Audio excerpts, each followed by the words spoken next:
৪৫ বছর পর আবারও ফিরে আসছে খাল খনন কর্মসূচি। রাষ্ট্রপতি জিয়াউর রহমানের সেই কর্মসূচি নতুন করে বাস্তবায়ন করতে যাচ্ছেন তার ছেলে প্রধানমন্ত্রী তারেক রহমান। কাল দেশের ৫৮ জেলায় একই সাথে শুরু হচ্ছে খনন কর্মসূচি।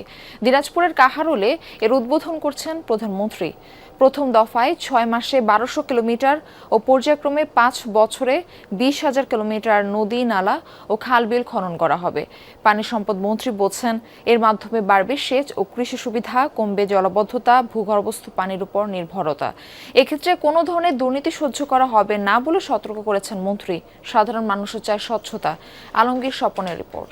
রেইনবো অলরাউন্ডার এক্সটেরিয়র পেইন্ট বাড়ির বাহিরের দেয়ালের সুরক্ষা নিয়ে থাকুন নিশ্চিন্ত। সাথে পাচ্ছেন ১০ বছরের ওয়ারেন্টি। নদীমাতৃক বাংলাদেশে শিরা উপশিরার মতো ছড়িয়ে আছে নদী-নালা, খাল-বিল। প্রকৃতির এই অপার সম্পদ কাজে লাগিয়ে কৃষিভিত্তিক স্বনির্ভর বাংলাদেশ গড়তে ১৯৭৭ সালে রাষ্ট্রপতি জিয়াউর রহমান খাল খনন কর্মসূচি পরিচালিত করেছিলেন। ৩,৬৩৬ কিলোমিটার খাল খনন করে সেচ ব্যবস্থার সম্প্রসারণ, বন্যা নিয়ন্ত্রণ ও জলাবদ্ধতা দূরীকরণে রেখেছিলেন বড় ভূমিকা। যেই সফল কর্মসূচিতে ছাত্রাবস্থায় অংশ নিয়েছিলেন বর্তমান পানি সম্পদ মন্ত্রীও। সে সময়ে আমরা এদেশের মানুষ অনেক সুবিধা পেয়েছি এবং জনগণ উপকৃত হয়েছে। আমাদের বয়সও ছিল তখন কম। আমরা প্রেসিডেন্ট জিয়ার নেতৃত্বে যখন স্কুলে পড়ি তখন খাল খনন কর্মসূচিতে অংশগ্রহণ করেছি। কিন্তু সেই সফল কর্মসূচি কতটা এগিয়ে নিতে পেরেছে পরবর্তী সরকারগুলো? কেননা দখলে দূষণে এরই মধ্যে হারিয়ে গেছে দেশের অনেক নদী-নালা, খাল-বিল। আগে কিন্তু পানি উঠছে না, এখন আর ৪-৫ বছর পানি উঠে। অনেক কষ্ট করি তো আমরা পানি কাজে উঠলে, বন্যার পানিতে সব তলায় যায়। জলাবদ্ধ আমরা সবাই আটকা থাকি, আমাদের খুবই সমস্যা। রাজধানীর মোহাম্মদপুরের রামচন্দ্রপুর খালের বাসিন্দাদের মতো সারা দেশের নদী, খালবিলের কতটা জীর্ণদশা জানালেন পানি সম্পদ মন্ত্রী।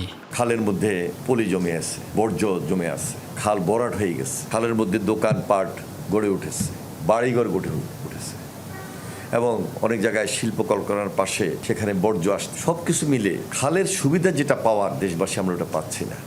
এই বাস্তবতায় নির্বাচনী প্রতিশ্রুতির অংশ হিসেবে আবারও খাল খনন কর্মসূচির উদ্যোগ তারেক রহমানের নেতৃত্বাধীন বিএনপি সরকারের। বাবার রেখে যাওয়া স্বপ্ন বাস্তবায়নে দীর্ঘ প্রায় ৪৫ বছর পর নতুন প্রেক্ষাপটে আবারও সেই কার্যক্রম শুরু করছেন ছেলে। ১৬ মার্চ সোমবার প্রধানমন্ত্রী হিসেবে খনন কর্মসূচির উদ্বোধন করবেন দিনাজপুরের কাহারোলে। প্রথম দফায় ১৮০ দিনের কর্মসূচি হিসেবে ১২০০ কিলোমিটার খাল খনন করা হবে। পর্যায়ক্রমে ৫ বছরে হবে ২০,০০০ কিলোমিটার। মাননীয় প্রধানমন্ত্রী উদ্বোধন করবেন ১৬ তারিখে। সারা বাংলাদেশে অ্যাট এ টাইম একই দিনে আমাদের মাননীয় মন্ত্রী, প্রতিমন্ত্রী সাহেবরা সব জায়গায় উদ্বোধন করবেন। আমরা ৫৪টা জেলা নির্ধারণ করেছি। কোনোভাবেই দুর্নীতিকে আমরা এখানে যেন হতে না পারে সেই দিকে আমাদের বিশেষ নজর থাকবে এবং এটার ব্যাপারে আমরা খুব সতর্ক আছি। নতুন করে খাল খনন কর্মসূচিকে ইতিবাচক হিসেবে দেখছেন সাধারণ মানুষ।